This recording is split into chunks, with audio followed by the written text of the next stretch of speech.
আসসালামু আলাইকুম। আমরা একটা সমাজে বসবাস করি।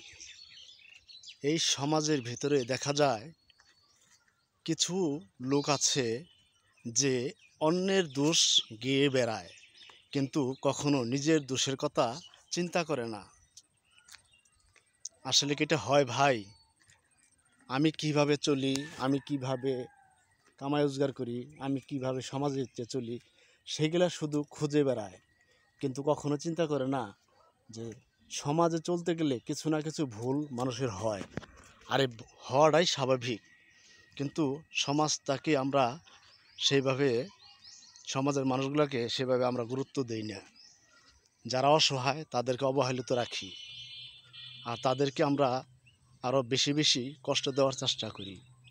আমরা যেন এগুলো না করি এবং সমাজের ভিতরে যারা আছি, যারা দোষ খুঁজে বেড়াই, তারা যেন দোষটা না খুঁজি। তাদেরকে সহযোগিতা করার জন্য আমরা যেন তাদেরকে সহযোগিতা করি এবং তাদের ভুলগুলো যেন আমরা তাদেরকে বোঝানোর চেষ্টা করি এবং সংশোধন হওয়ার জন্য যেন চেষ্টা করি, যেন তারা ভুল না করেন। এবং ভুল করলে তাদেরকে বলা এবং বুঝিয়ে বলা, তাদেরকে আঘাত করা নয়। তাদেরকে আঘাত করলে অনেক সময় আল্লাহও বেজার হয়। ভালো থাকবেন।